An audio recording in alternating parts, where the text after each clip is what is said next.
Hi, xin chào các bạn. Hôm nay mình sẽ vào bếp và làm món bánh khoai tây chiên Nhật Bản, hay còn gọi là bánh korokke. Nguyên liệu các bạn cần chuẩn bị cho mình: thứ nhất là thịt lợn xay, mình chuẩn bị là 150g. Các bạn cũng có thể thay thịt lợn xay bằng thịt bò xay được nhé. Tiếp đến là trứng gà, mình chuẩn bị 3 quả.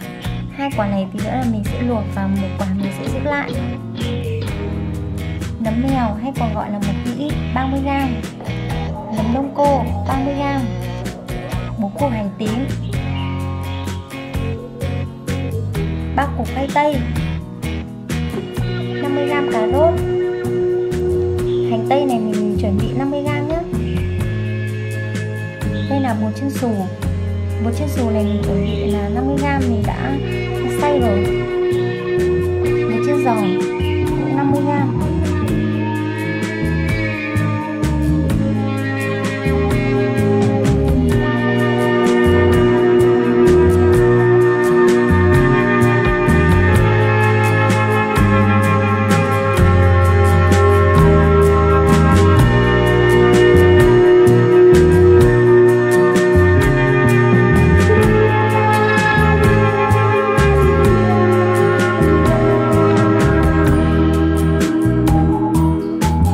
Phần nấm mèo nhá, mình sẽ thái nhỏ.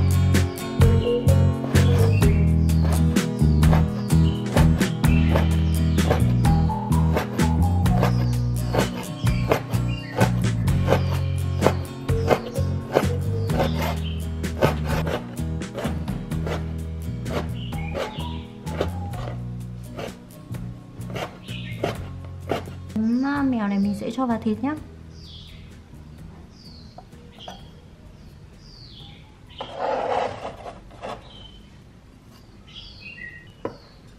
Tiếp đến cái phần nấm đông cô này mình cũng thái nhỏ và băm nhuyễn.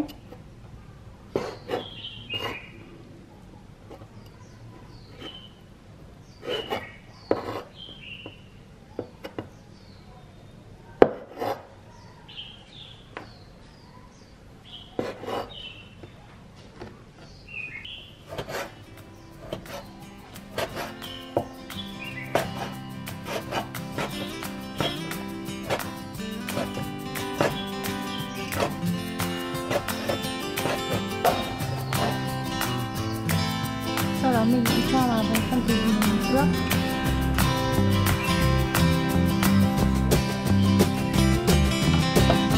Để ướp thịt mình sẽ cho vào đây là 1/2 thìa cà ngọt, 1/4 thìa canh, mình sẽ đảo đều.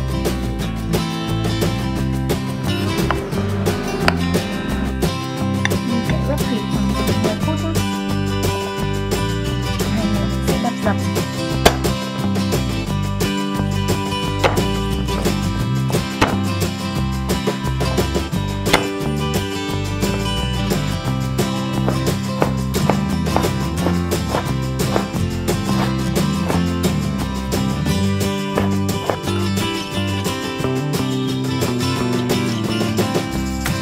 Hành tây này mình sẽ thái nhỏ nhé.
Khi vỏ mình sẽ vồ thành miếng nhỏ nhé. Sau đó mình cho lên luộc.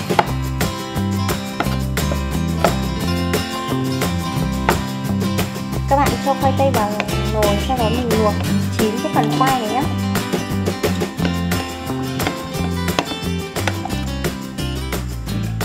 Tiếp đến cái phần trứng này mình cũng cho 2 quả vào nổ cùng một lúc luôn. Bây giờ mình sẽ chiên cái phần thịt lên để cho chín nhá. Mình sẽ cho vào đây 1 thìa dầu ăn.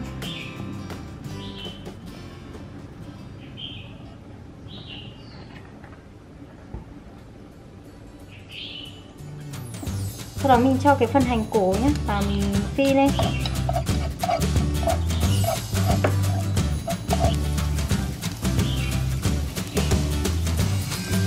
Tiếp đến là mình cho cái phần hành tây.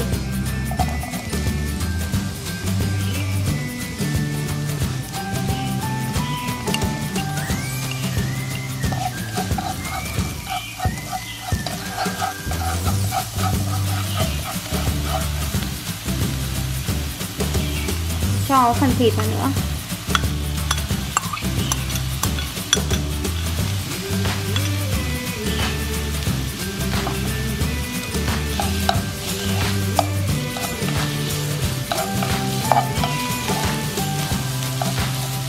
Mình chiên làm sao cái phần thịt nó chín nhé.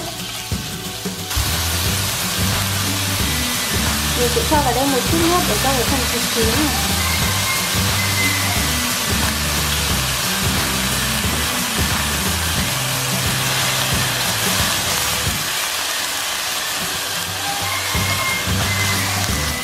Sau khi mà cái phần thịt này chín mình sẽ cho cà rốt vào nhé. Cà rốt mình cho sau cùng.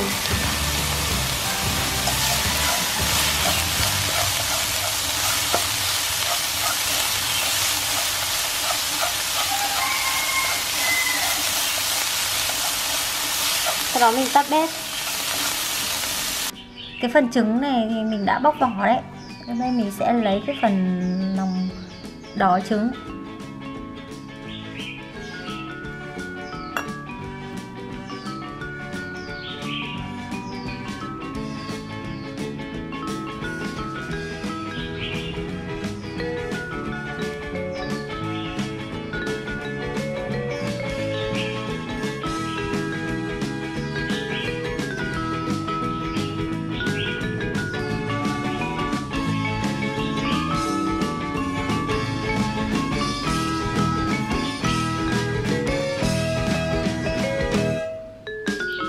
Sau đó mình sẽ dùng cái dĩa này, mình sẽ nghiền nhuyễn cái phần khoai tây này ra. Bạn chú ý là mình sẽ nghiền khi còn nóng, khi đấy khoai tây nó mới dễ nhuyễn được.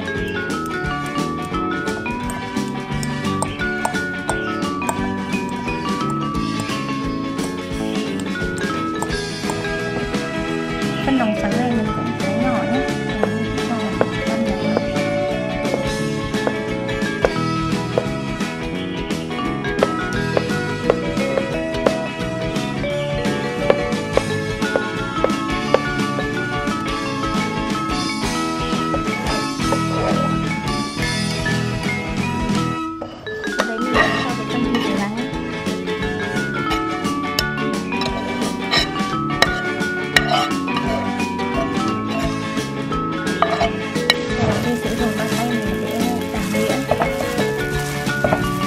Các phần nó trộn đều với nhau.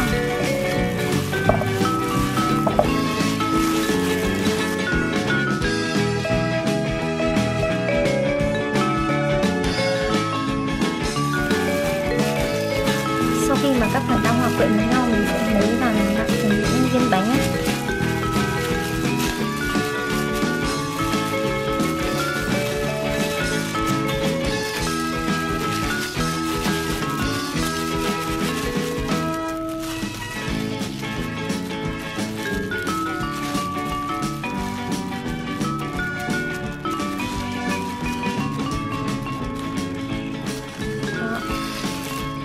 Mình sẽ để ra đĩa này.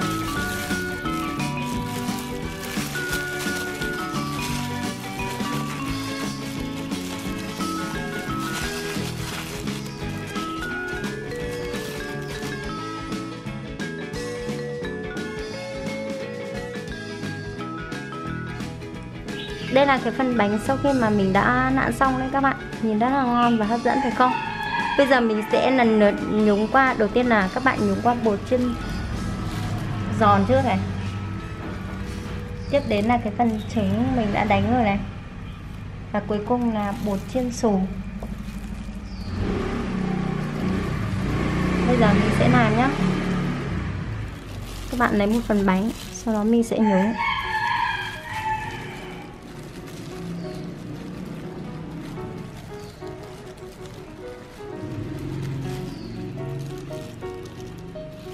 Tiếp đến là mình sẽ nhúng vào phần trứng.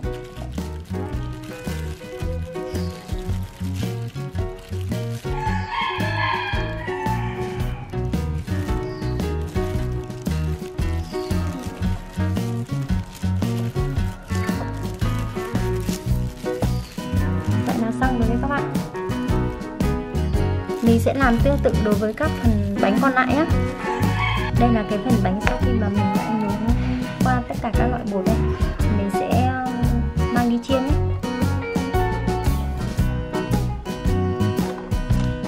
Mình sẽ cho dầu ăn vào đây nhé.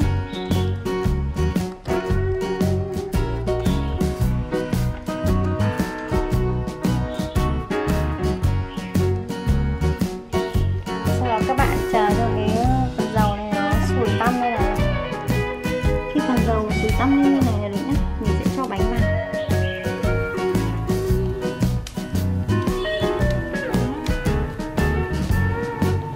Mình chiên với lửa trung bình thôi nhé.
Khi mà bánh đã vàng cả hai mặt như này nhé, mình sẽ bỏ ra cái dây để cho nó ráo dầu nhé.